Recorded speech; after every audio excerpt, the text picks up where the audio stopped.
Herkese merhabalar. Bu tarifte sizlere evde Nutella nasıl yapılır onu anlatacağım. Tarifi videonun altındaki açıklama kısmına ekledim. Bu tarifte son zamanlarda çok istenmişti. Şimdi bomba bir tarif daha geliyor. Diyarbakır'dan metroya geldim. Bu şekilde fındık içi alıyorum. 250 gramı 20 TL. Organik kakao tozu alıyorum. Bunun fiyatı 25 TL. Pudra şekeri alıyorum. Fiyatı 3.2 TL. Metroda vanilya özütü de var. Bunun fiyatı 52 TL. Ben daha önceden aldığım için bunu almıyorum. Ama metroda satılıyor. Vanilya çubuğu alıyorum. Fiyatı 29 TL. Fındık yağı alıyorum. Bu 3 litre. Bunun ufağı kalmamış. Normalde ufağı varmış ama bu şekilde almak zorundayım. 3 litresi bunun 65 TL. Sütlü çikolata alıyorum. Bunun fiyatı 4.65. Bundan 4 tane alıyorum. Tadım için Nutella alıyorum. Bunun fiyatı 19.90 TL. Yani 20 TL. Bitter çikolata alıyorum. Fiyatı 3.56 TL. Tüm alışveriş yaptım. Fiyat bilgilendirmesini yaptım. Şimdi tarifi yapmaya geçebiliriz. Başta fındıklarımızı kavuracağız. 250 gram fındık aldım ben. Mutlaka ama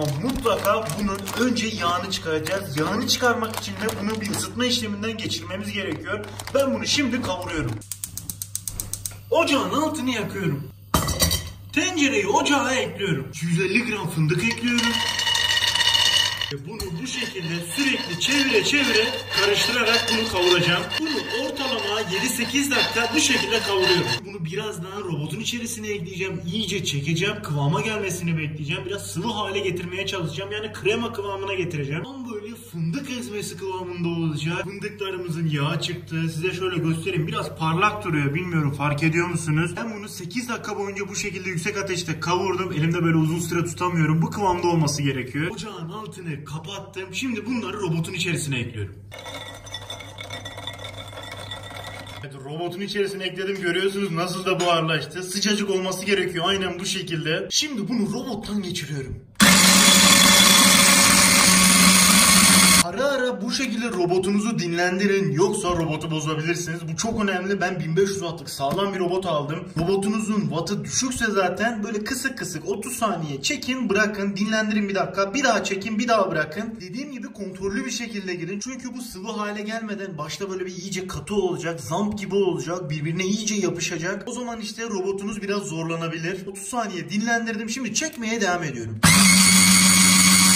Şimdi de yüksek devire geçeceğim. Yüksek devirde daha da iyice parçalanacak. Belli bir kıvama geldi. Şimdi birazdan zaten göstereceğim. Şimdi içerisine fındık yağı ekleyeceğim. Hem de buna destek olacak. İyice kıvama gelmesini sağlayacak. Robotumuzu da rahatlatmış olacağız bu sayede. Fındık yağını metrodan almıştım. Böyle bir şişeye doldurdum. Şimdi bundan 2 yemek kaşığı bunun içerisine ekliyorum. Fındık yağı yerine sıvı yağ da kullanabilirsiniz eğer bulamadıysanız fındık yağı, ama fındık yağı ekstra bir lezzet katacak buna. İyice de kıvama gelmesine yardımcı olacak. Fındık yağını sakın ama sakın fazla koymayın. Hem çok cıvık olur hem de lezzetini bastırır ve o istediğimiz lezzeti yakalayamayız. Tekrardan karıştırıyorum. İstediğimiz kıvama geldi. Tam sulu bir halde şu an. Tam istediğimiz kıvam işte bu. Şimdi içerisini açıp size göstereceğim. Ya şuna bakın ya. Tam krema kıvamında. Tam fındık ezmesi oldu bu diyebilirim. Şimdi bunun bir parça lezzetine bakacağım. Çünkü çok merak ediyorum gerçekten. Şöyle bir parça alıyorum.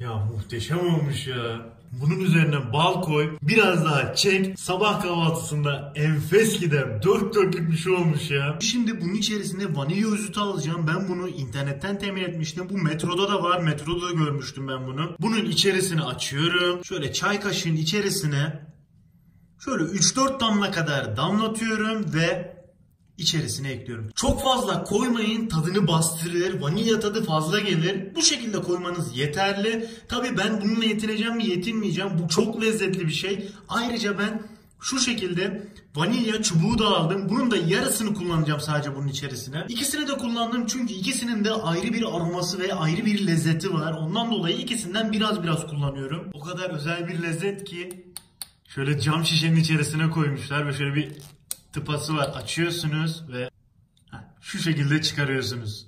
Bunu ortasından yarıyorsunuz. İçerisinde pütürtüler var. Onları kullanacaksınız. Başta şu şekilde tutuyorum ve orta kısmını yarıyorum. Orta kısmını yardım. Şimdi içerisinden bıçakla çıkaracağım. Şöyle içerisini açıyorsunuz. Düz bir konuma getiriyorsunuz. Zaten ben yarısını kullanacağım ya. Şunu şu şekilde başta kesiyorum. Ve içerisinden şöyle sürttüre sürttüre çıkarıyorum. Kullanacağım zaten bu. Bunu da fındığın içerisine ekliyorum. Şimdilik fındık karışımını kenara alıyorum çünkü benmer usulü çikolata eriteceğim ve içerisine ekleyeceğim. 5 tane bol sütlü bu şekilde 80 gramlık çikolatam var. Diğer yanına da 60 gramlık bitter çikolatası var. Bunları benmer usulü eriteceğim. İsterseniz şöyle de yapabilirsiniz. Ben daha önce çikolata nasıl yapılır onu da paylaşmıştım. Onun linki şu an yukarıda. Tıklayarak onu izleyebilirsiniz. Yani dışarıdan çikolata almayıp kendi çikolatanızı kendiniz de yapabilirsiniz. O çikolatayı benmar usulü eritip tekrar benim gibi aynı şekilde aynı yöntemle yapabilirsiniz. Ocağın altını yakıyorum. Tencereyi ocağa ekliyorum. Üzerine kaynamış su ekliyorum. En üstüne de borcam ekliyorum. Çikolataları kabuğundan çıkardım. Şimdi bunları ince ince doğruyorum. Aynı şekilde bitter çikolatayı da doğruyorum. Şimdi borcamın üzerine ekliyorum. Ocağın altını en kısaya getirdim ve bunu bu şekilde karıştıra karıştıra eriteceğiz. Burada dikkat etmeniz gereken şey alttaki su borcama değmemesi gerekiyor. Yoksa çikolatalarımız yanar ve kıvamı gider. Zaten göreceksiniz çok kısa bir süre içerisinde çikolatalarımız eriyecek ve istediğimiz kıvama gelecek. Diğer püf noktası da çikolatalar erir erimez bunun altını mutlaka kapatmanız gerekiyor. Eğer fazla pişirirseniz ve yüksek ateşte pişirirseniz ve bunu hiç karıştırmazsanız çikolatalarımız yanar. Kıvamı pütür pütür olur ve istediğimiz kıvamı elde edememiş oluruz. Çikolatamız erimek üzere, son pütürcükler kaldı. Şimdi bunun içerisine 1 yemek kaşığı pudra şekeri ekliyorum. Bunu iyice karıştırıyorum. Tüm o pütürcükler her tarafına yayılması gerekiyor. Şimdi de yağsız süt tozu kullanacağım. Bunu ben internetten temin etmiştim. Kilosu 40 TL bunun. Nescafe'lerde kullanılan süt tozundan daha farklı ve yağsız oluyor bu. Bunu mutlaka kullanmalısınız. Diğerini sakın ama sakın kullanmayın. Nescafe'lerde kullanılan süt tozunu kullanırsanız istediğiniz lezzeti yakalayamazsınız. Bundan da 2 tatlı kaşığı ekliyorum.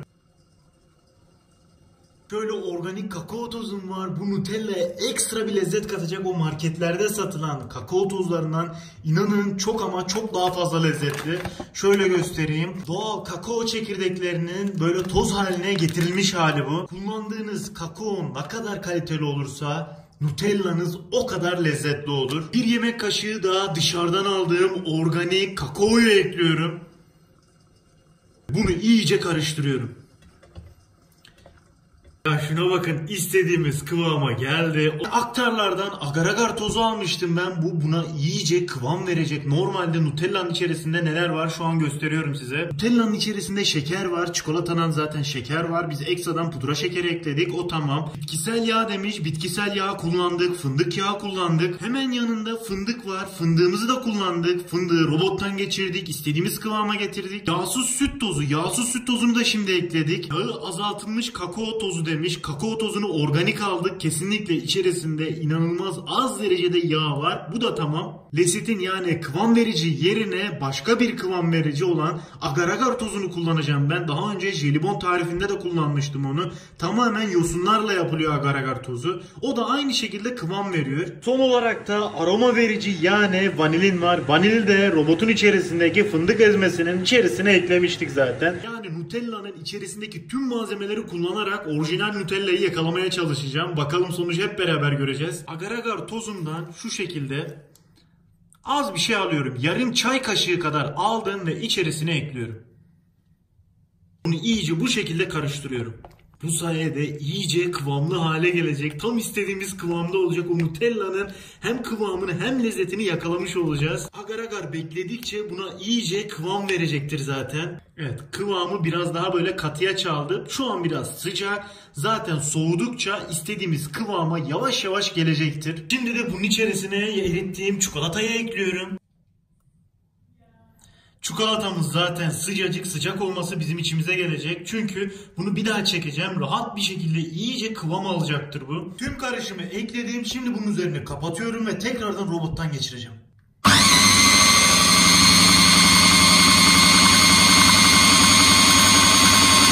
Nutella'yı çektim, istediğimiz kıvama geldi. Şimdi kapağı açıyorum. Ya kapağı açar açmaz yüzüme öyle güzel bir koku vurdu ki anlatamam size. Tüm lezzetler iç içe girmiş. Şu an bir parça cıvık ama ben bunu soğuttukça iyice katılaşacak. İstediğimiz kıvama gelecek. Şimdi bunu bir kavanoza ekliyorum ve kıvamını birazdan göstereceğim size. Nutella için şöyle bir kavanoz aldım. Bunun içerisine ekliyorum. Kavanozu doldurdum. Şimdi kapağını kapatıyorum ve Nutella'mız hazır. Biraz oda sıcaklığına gelmesini bekleyeceğim ve hep beraber kıvamına bakacağız. Nutellaları çıkardım. Bu marketten aldığım Nutella. Bu da benim yaptığım Nutella. Şimdi en sevdiğim zamana geldi. Tadım yapacağım. Bakalım nasıl olmuş. Öncelikle marketten aldığım Nutella'nın tadına bakıyorum.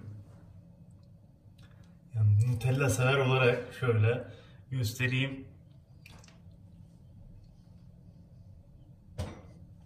Ha, dehşet bir şey zaten bu ya. Bunu kaşıkla ye yani. Bu da benim yaptığım Nutella. Evet, kıvama biraz geldi. Biraz daha kıvamlı olabilir. Biraz daha beklesem daha da iyi kıvama gelecek. Şöyle tadına bakıyorum.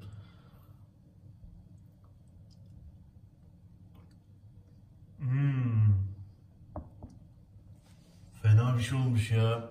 O fındığı var ya öyle bir hissediyorsunuz ki ev yapımı olmasına rağmen yani bu kadar lezzetli olabileceğini tahmin edemezdim. 10 numara 5 yıldız olmuş ya.